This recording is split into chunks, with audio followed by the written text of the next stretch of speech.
Welcome to Teachers Transition Podcast, a show dedicated to supporting teachers transition in, through, and out of education. Grab your seat and let's talk about how to make your next transition a successful one.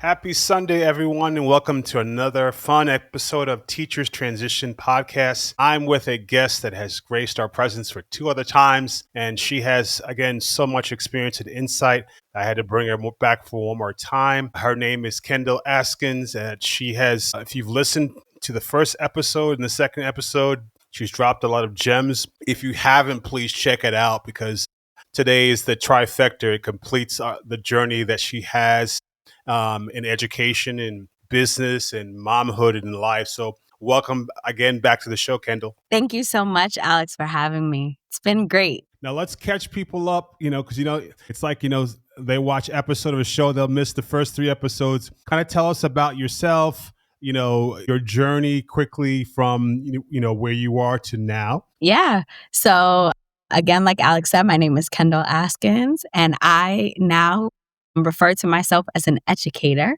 I used to refer to myself just as a teacher, but I realized so much more than that. So I am an educator for, I want to say formally, it's been about 18, 19 years now, and started as a math teacher and have been a math teacher for secondary education, a gifted support teacher for K through 12, an assistant principal, a principal, a mom of four, and I am also a CEO of my own business, and I also am the director now, a director at a science center. So lots of things, lots of transitions, perfect for this conversation. And when do you sleep? I do. I will tell you, I will thank my mom for this. I am a master time manager. So I am very, very good at managing my time and maximizing the time in the day. So I actually probably go to sleep around 10 o'clock. Okay. And wake up probably like 5:30, something like that. 7 hours. Wow. Okay. Yeah.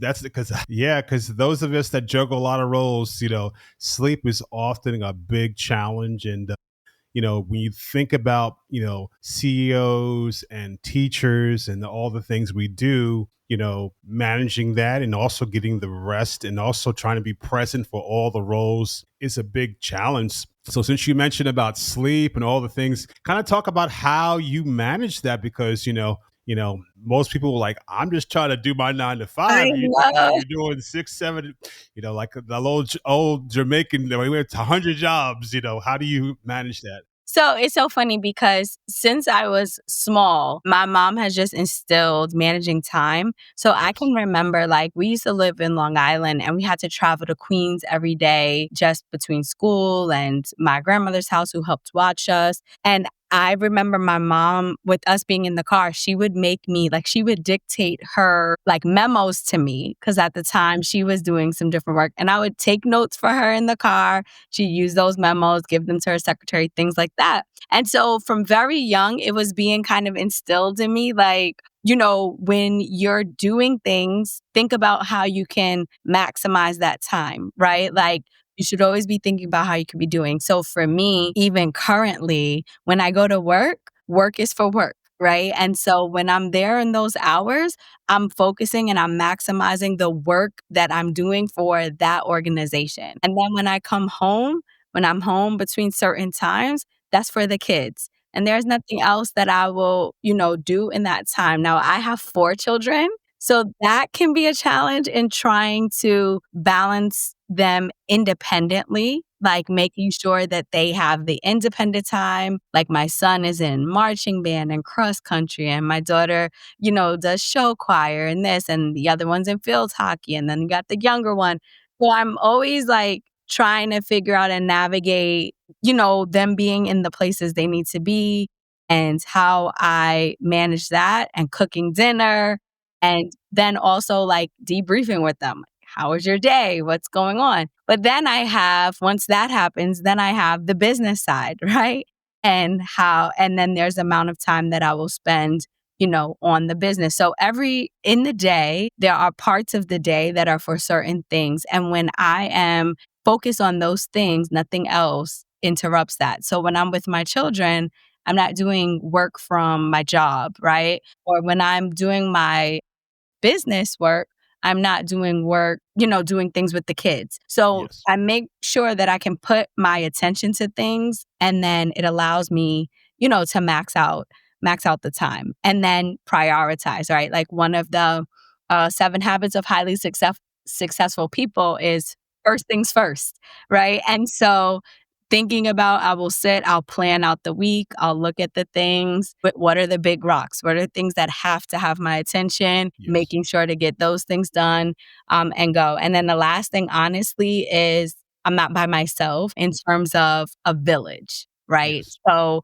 I utilize moms like carpooling. I utilize friends. I tell the kids, hey, do you have any friends that are also going that live nearby? My family, different things. So, you have to know, like, you're not by yourself, but then you also, having different moments in the day for different things, then I'm able to make sure that everything gets done. And sleep is like non-negotiable. Like if you're not well rested, you can't function.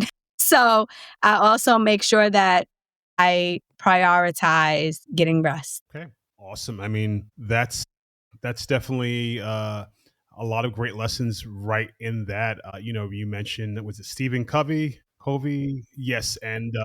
You know, and how you manage your time, and you had a great role model, your mom. And speaking of time and managing, where is, talk about your business as a CEO and how you, relate all that to that role. I know you kind of talked about it briefly, but let's kind of get a, Yeah. more closer view to that. Yeah. So Stemulating Minds is my baby. And so it actually started, I used to tutor I've probably been tutoring. I remember the first time I ever tutored someone, I was 13 years old. Actually, it was my best friend. We're still best friends to this day. But 13 years old, she didn't understand some things with math. I sat with her, I just explained. And that was the first time that I ever tutored. And I had continued to tutor throughout the years. Up until I was in college, I actually tutored for free. Like people didn't really pay me. They knew I was good at math and I was always willing to help. It was something that I enjoyed. So I did that. And then I started tutoring and getting paid for it when I was in college. And I had built a pretty good network in New York where I used to live. And then I moved to Pennsylvania, as we discussed in the very first episode. And when I moved to Pennsylvania, this was pre-COVID. I moved in 2013 to Pennsylvania, and all of the clients that I worked with, they did not want to stop working with me. And so I'm like, well, I can't drive to New York, all these different days. And I started tutoring virtually. So I had actually been tutoring virtually before it was a thing. And I hadn't started a business, right? I just was tutoring. I was an educator and I did this on the side. And it wasn't until, I want to say in 2021, so right after, or like kind of as COVID was kind of coming to an end a little bit, one of my students was a senior, and I was just sharing with her that I had a wait list. Like I could not physically manage all of the clients that I had or that wanted to be tutored. Like I just didn't have enough hours in the day maximizing that time like we talked about. And she said, Miss Kendall, don't turn anybody away. Like I'll work for you. And I'm like, right? Because up to that point, I had always kind of in the back of my mind thought like maybe one day I'll open like tutoring centers around the country because of my deep belief in like learning and what that looks like. I don't care just about children understanding the procedure, but I just really care about them understanding that math, like it makes sense. Yes. They're utilizing it everywhere. I want them to love learning. And I know that that's not as common. Like you have some people that believe it, but when it comes to educators, there was a very unique way that I just approached learning to help students build confidence, enjoy math, and unlock, their understanding. And so when she said that, I'm like, maybe this is my sign that I need to actually level this up and do something more. and really expand or scale out this tutoring, right? Like maybe there's something more than this. So from that, Stemulating Minds was born. I formalized it. I brought on what I call stemulators, which are some people that do take on some tutoring clients, like just to make sure that we can fulfill the need. And our mission is around cultivating lifelong learning, right? So we tutor in every subject, but tutoring is one component. So that's the most steady component. That's the component that everybody needs all the time, Yes. no matter what. But now, as we are continuing to grow, we are building partnerships, right? So we have some community partnerships that we're working on and bringing some STEM love of learning to those partnerships. And we do some some professional learning within those partnerships to help shift mindsets of educators and things like that. And then there's the component where I do like the public speaking, the keynote speaking, the motivational videos that I'll do on Facebook, or things for parents and things for just people to become the best version of themselves. Because as a company dedicated to lifelong learning is not just about academics, right? School is one part, but lifelong learning is like as the whole person, right? Like how Yes. are you approaching life? How are you handling different things? So we also have that component that handles like adult lifelong learning and like lessons, and I have courses like Being Unstoppable and different coaching things that I do and speaking events for adults as well. So yeah, we scale those three kind of branches, and we are working on building that out right now. I mean, that's great. There are a lot of teachers out there that, do tutoring, and, they're doing it now. And you said you had a moment when you realized, hey, it's more than what I do on the side. It's something I can, build into a company.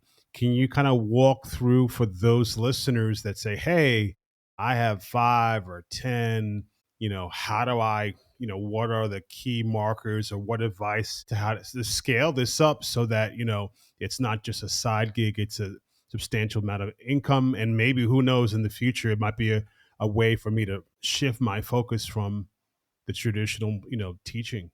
If that's Yeah, absolutely. Because we know so many people are kind of like over the yes. traditional. And I think for me, I am too. That what you bring up is one of the other reasons why I said I need to start my own business, because I'm in control of how I'm able to deliver the educational Yes. content. In public school is very, very traditional. And in the US, the system in general is very hard to penetrate change, right? Yes. So even if you have people that think like this is good for children, you always have someone trying to tell you how you need to do something. Yes. And so the first step that I personally would say to anybody is the why, right? Like, why are you doing this? And why do you want this? If you're just wanting to tutor on the side, I would say just focus on that. But if you are truly dedicated to something more than just that, the business is a good aspect because it allows you to have a brand, right? A way to grow and permeate what you actually believe learning should look like. And so then that becomes like your billboard. For me, how I did that was I took on my clients that I have. I still have, like, I have generationally, because I'm working like one person I worked with, the youngest child is now in college, and I worked with from the oldest. So I worked with from the time the oldest one was in 6th grade, and now the youngest one is in college. So, like you can tell, I build relationships with these families, and it is more than just, helping a child pass a test, right? Yes. It's really transforming how they're thinking. And so I would say the first thing is think about your why and how you're doing that. And then as you're thinking about scaling, you think about what you truly want to do. Like some people Yes. just want to tutor, and that's okay. And like you can build out the tutoring and add tutors to your roster.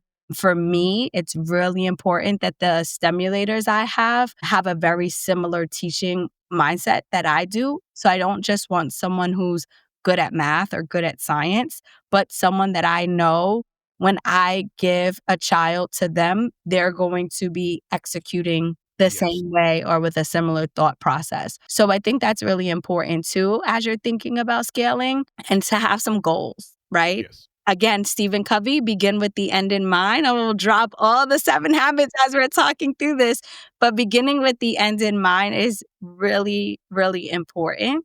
It's like, what do I want to achieve? And you don't have to have like, I don't have the end completely like, am I going to open up some centers one day? I had that vision. I'm not sure.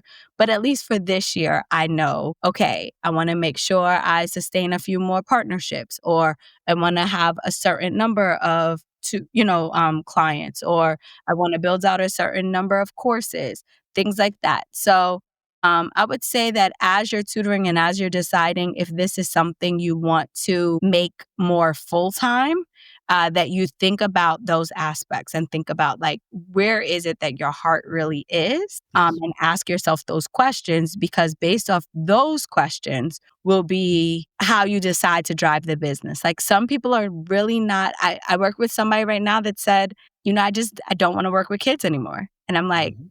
I respect that. So That's obviously real. Yeah. they're not going to tutor, right? Yeah. Maybe they're going to do curriculum, or maybe they're going to do something else. So it's really important, I think, as you're transitioning to identify like, where's my heart? What do I feel is my purpose? What do I want to do with this? Yes. Not just like, I just want to make money, right? Because this journey is not easy, right? And it's going to require work. And if your heart is not in it, you're going to be looking for like a get rich quick. It's not going to Of be like course. that. It's not. Yeah, definitely teaching, and shout out to my wife because teaching piano lessons and voice lessons for many years, and I didn't really think of my why, and then also what is my mission, and that kind of drives decisions. And you know, it's important to have that in place because then I can just keep teaching on the side, you know, gives me a focus, it gives me a direction that anyone that I hire needs to have that same, value set, you know. So you mentioned about partnerships, and I wanted to dive that into that because many educators that tutor, the challenge often becomes you're always giving yourself and they're not making unless you are the resource, and then you could only have so much time, and how do you now provide income without having you being only the source of supplying that income, and Yeah. Yeah. So this lesson, I actually have to give it up for the Vinci Science Center. That's where I currently work. I love being there. They're very, very supportive of just partnerships, yes, entrepreneurship, like everything in general. But what I've noticed by being there, especially in a director role, is that they don't have the mindset, the CEO especially does not have the mindset of like having to be like on top necessarily. She has the mindset of like everyone works together, right? yes, So I can utilize this resource, and this is how I can help you, and this is how you can help me, right? And I almost think about it like, imagine like all the puzzle pieces coming together and you have like this big picture, versus if you just have this one puzzle piece by itself, yes, it doesn't make any sense. And it does. so I've seen how successful things can be when you bring resources together. There's a lot of people, a lot of businesses, a lot of organizations that want to help, want to give back, want to help educate kids, want to produce future like workforce in different capacities, but don't have the capacity to teach it, right? Yes, So they might have the resources, the funds, the money to put towards, but they don't have the resources to do it. Where let's say someone like Da Vinci Science Center or Stemulating Minds may have the resources to do it, but is looking for the support or the funds. So by building the partnerships and knowing the area that you're in and what the needs are, you're able to find the partnerships that work best. I think you bring up a great point, because one of the things that I've seen that haven't been successful is like people will just like try to attach themselves just to anything. Yes. just for the sake of either bringing in money or to say that they're out there. And there has to be intention, right? So if you're going to go after a community partner or you're going to go try to be with a community partner, it has to make sense. Yes. So one of the partnerships that I'm currently working with, it's Vipers Basketball. So they're like a basketball foundation, right? So they offer basketball support for students. But the CEO's vision of that foundation is that there's three pillars. There's the physical component, the basketball. There's a community aspect where the boys are learning about like how to give back to their community. And then there's an educational aspect that builds strong STEM education. And so while the CEO understood how to do the physical part, right, do the basketball part, that is the first part of the program that was developed. He's like, I don't have the resource or the knowledge for the education part, but I do. And so now that we're connected, I'm helping to bring in that second pillar that he is looking for to help build out his program, right? And so he can supply some students to me that will help me spread my mission of lifelong learning, of stimulating their minds of what that looks like. And at the same time, I'm helping him develop his pillar in his basketball foundation. So that's a perfect matchup, right? Yeah.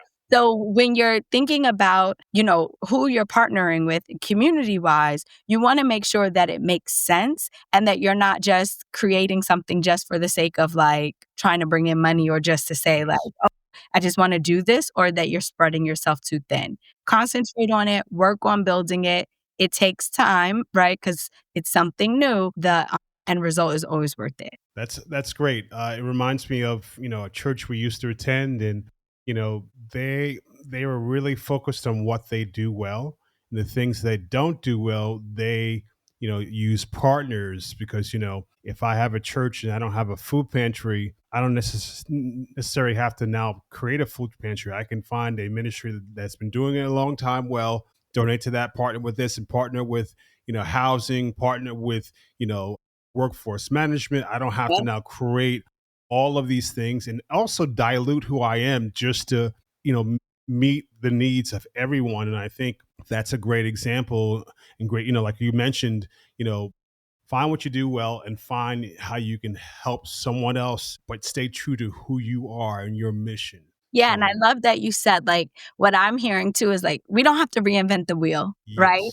And how do we pull it all together? And I love that you said, like, I don't have to create a food pantry when a food pantry's already created. If they've already created it and they're doing it well, I can just reach out and say, hey, I need a food pantry. Can we work together? Right. And so understanding that, I think, is a really, really big deal, especially if people are looking to go into their own. You want to see what's already out there. Yes, there's millions of tutors, but to be honest with you, there's so many kids. There's not enough, tutors for the amount of children that there are. So tutoring's never going away, right? The mindset, the thinking of what I'm trying to promote, it's never going away.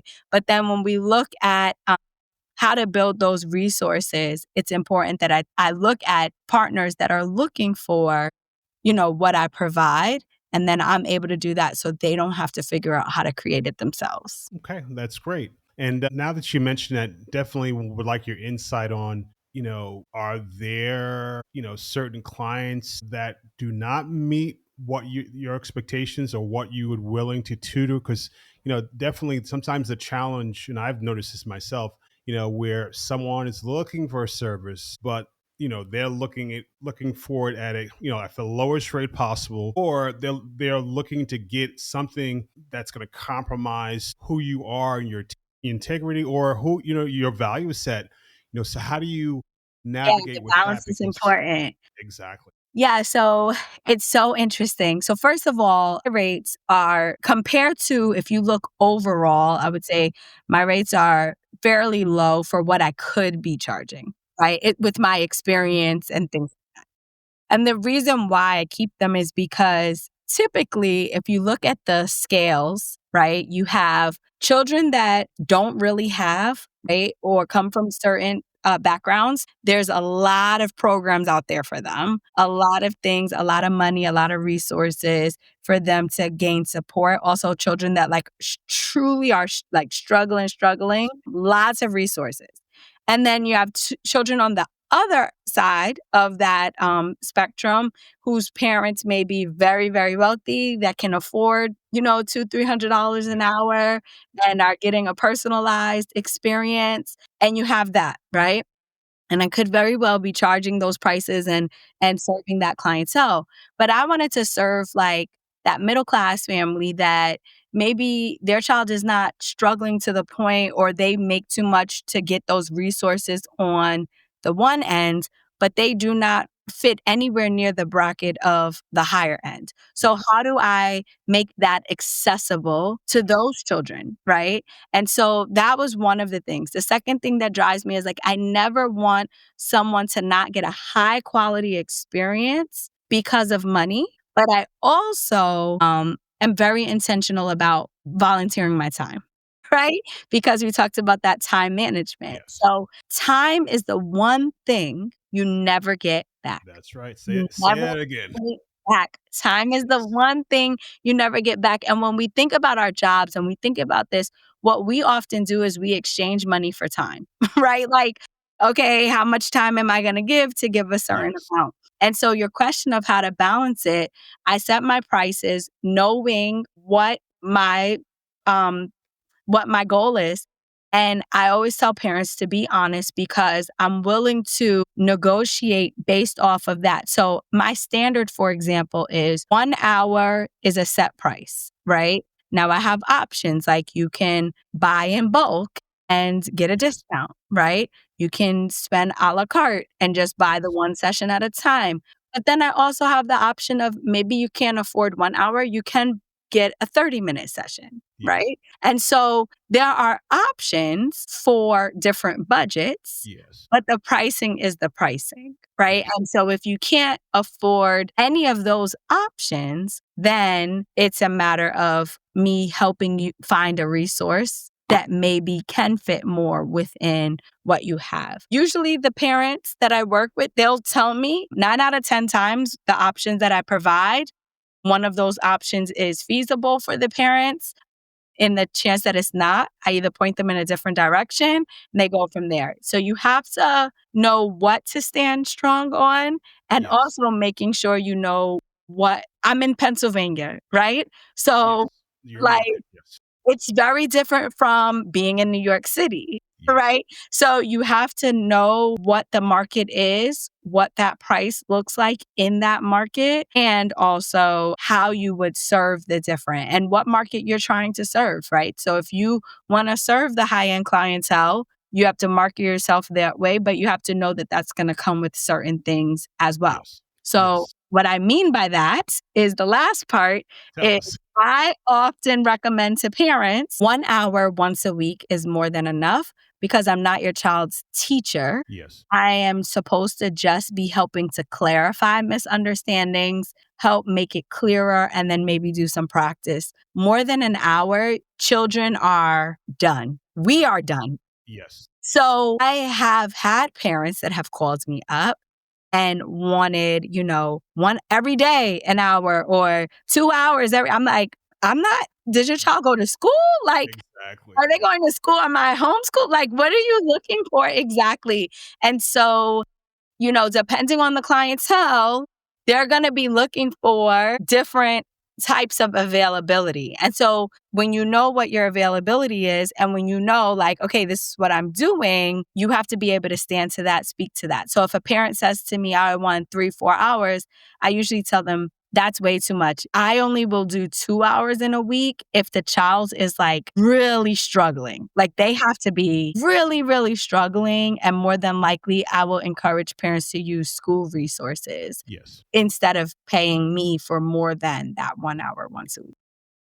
That's great because definitely that's always something teachers kind of wrestle with. And in your experience, because we have teachers that say, okay, I have X number of students, how does she market herself on social media? What are some things that you've seen that's worked better than others? Because there's all kind of paying for ads and you know, the next door and algorithms and what ways have you seen success through marketing yourself? Yeah, honestly, the best is always referrals and word of mouth. When people have a great experience, I can't tell you how many parents text me and say, "Can I give your number to somebody? Somebody's Yes. looking for a tutor."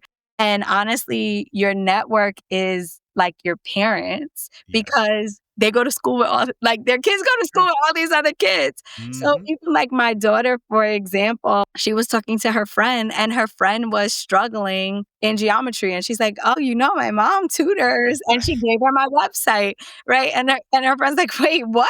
Like, this is crazy." But it's honestly those type of things. And I will get more phone calls for that. Yes, you can pay for ads. I do my videos. My videos are more so to, like I said, encourage people. And that's for a different pillar of the business. Yes. But I've noticed in terms of the tutoring, it's been going steady for a very long time. And honestly, it has been because of the word of mouth. I have intentionally not scaled it higher because I'm like, oh my goodness, if I get this influx, like I might have to make a decision between the job I have and, this. But it is very possible to like, if people wanted to tutor full time and just tutor, that's a very, very realistic thing because people are always looking for tutors. Like I've literally turned people away. So it's been word of mouth has honestly been the best thing.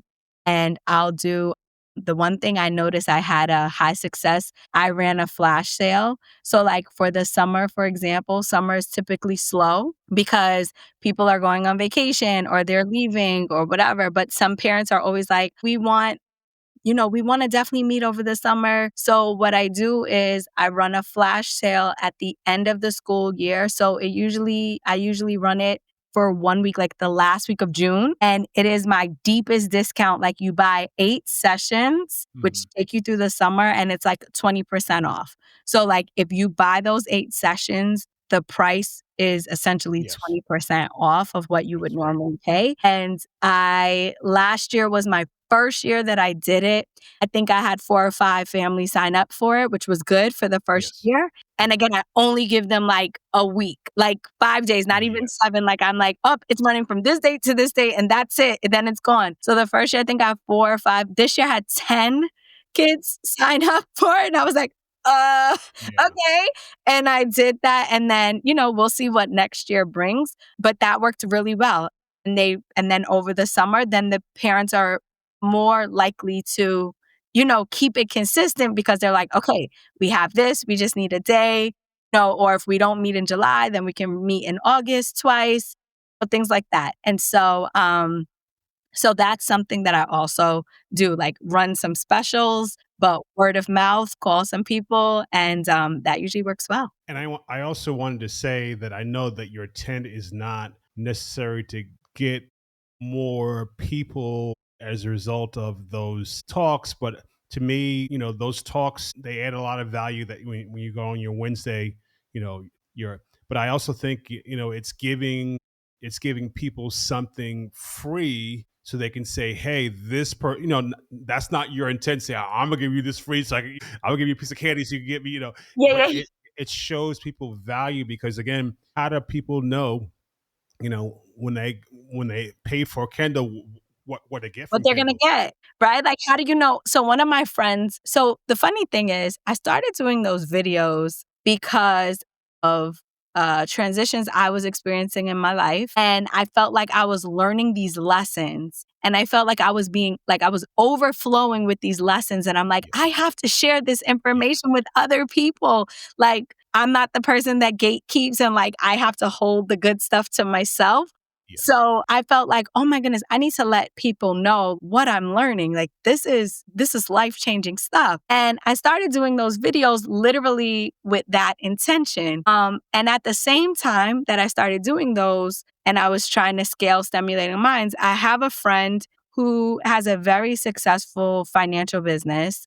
She has an amazing story and a financial empire, I'll call it. And she's my age, right? And I was talking to her like, how did you, do this, or you're booking yourself? Like, how were you doing this? And the one thing she said to me is like, people have to see what you know, right? In order to then start saying like, oh, I would take information from that person. Like, oh, this person does know a little something, right? And it seems so obvious, but it is really profound to think about it like that. So now the videos, I haven't gone viral or anything, but I have picked up a lot of viewers. Like, I was at the grocery store one time and this lady said, I saw you on Facebook. You were talking about such and such. And she started telling, and I'm like, okay, I guess it's going to more than just my friends. I'm like, Sure, yeah, exactly. that was me. She pulled up the video and I was like, whoa.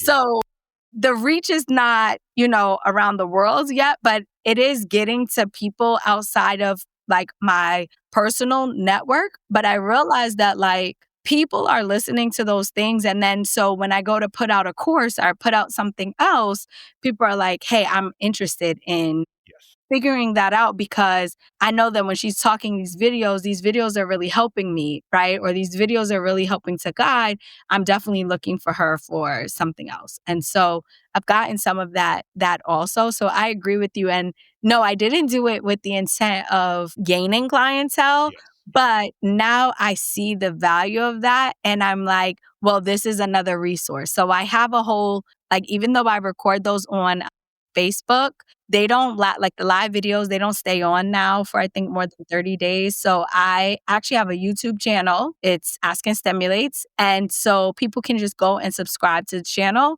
and they can watch any of those videos anytime they want to help, navigate through different seasons. Yeah, and I think that's great because, definitely in the world we live in, there's always free content out there, but doesn't mean it's quality content. Yes. People tell you all types of stuff. Gotta be careful what you allow in Yeah. your spirit. I see all these different videos pop up and I'm like, where are they getting this information? Like, some people are just speaking just from their experiences, but they're not tapping learning sources. Like, a lot of Yes. my videos are things that I'll speak to books that I've read, or revelations I've had from an experience, and I'm like, hey, I'm recognizing this thing needs to happen. Yes. So it is very important to be leery of like what you allow to come in and take in, and just make sure that what people are speaking is like advice or things that you actually, want to follow. Yeah, and I would also add to that, the content you are giving is going to be content that will last the test of time, opposed to you just saying these catchwords or these little Yeah. trick educational words that are catchy, and then a year later or something, it's on to something next. You're giving me content where 2 years from now it's still going to be relevant. 3 years from now Yeah. it's going to still matter, and I think that's important to parents. It's important to our world that, just like as a musician, I appreciate musicians today, but there were some musicians back then where their music is still going to, years after they die, it's not just a hit for a day. It's going to be Yes. something of great content. It's going to be something that's going to make an impact, and kind of goes back to your why. It's not, hey, I'm just trying to get, you know, rich or famous quick. I have a mission, I have a purpose, and I'm gonna stick to that. The things that I say matter. The things that I do are going to follow my mission and my why. And as a result, people are going to hear consistency. People Yeah. are going to hear information that is backed up with resources or sources. It's not just, I just came up with this. You might have a revelation, but it can be backed up with, hey, Yeah. I can relate to this, and Yeah, you're I not know what coming. you're saying. And it reminds me of something I've talked about before, a book I've read, The Four Agreements. One of the agreements is be impeccable with your word, right? Yes. And it's like, say what you mean what you say, and think about what you're saying. And as we're talking about the content, with the algorithms and things like that, one of the things that I've seen somewhere is like people and the way our world is, it saddens me a little bit. It's like people are attracted to like negative content. So if I was making videos that were like almost like telling somebody about themselves or putting a group of people down, whether it was men or women or like if I was raising some type of The controversy, demise of public right? education. Or whatever, or even the education system, Yeah, right? If I'm like, oh, this is terrible, blah, blah, blah. I would probably have gone viral. you sure would. Because people, for some reason, are attracted and thrive off of that. But what I do notice is that you mentioned the consistency. I am very intentional about those messages and getting people to see that positive Yes. side, right? And understand that even through difficulty, there can be peace, there can be positivity, like Yes. you can smile through things. I've been through a lot of different things, and people are like, how do you have a smile on your face like all the time? Yes. And I'm like, this is like organic, right? Like I'm not ashamed of my story in any Yes. capacity, but I also feel that that story gives power. And so when you talked about, like what you're saying and it being consistent and things like that, I think about that agreement, like being impeccable with my word and that means I'm choosing my words very carefully and I'm being very intentional about how I want to be communicating, Yes. with the world, with people, and things like that. And I think that's where that authenticity comes in. Those videos are live. I don't script those videos. I don't write those things down. Like they come to my mind. I create the topic and then I speak freely. And so that authenticity is coming and because I'm truly experiencing, believing, learning those things, but also being true to who I am and what I am trying to push forth in the world. Awesome. Awesome. Well, final thoughts for our listeners that are saying, okay, Kendall, you inspired me. You're doing things. I want to be where you are. What are some final things we've already said a lot of things, but Yeah, what are some we have. final thoughts? So, final thoughts, like this is our third episode. You guys have taken a journey with me through a lot of my life. And honestly, I'm not even 40 yet. I've been through a lot of different things. And I would say that life is hard, but nothing can stop you from doing what you're here to do um, and what you want to do. And so through my journey, I've learned a lot of lessons, but I've always wanted to be an educator, and that has not changed.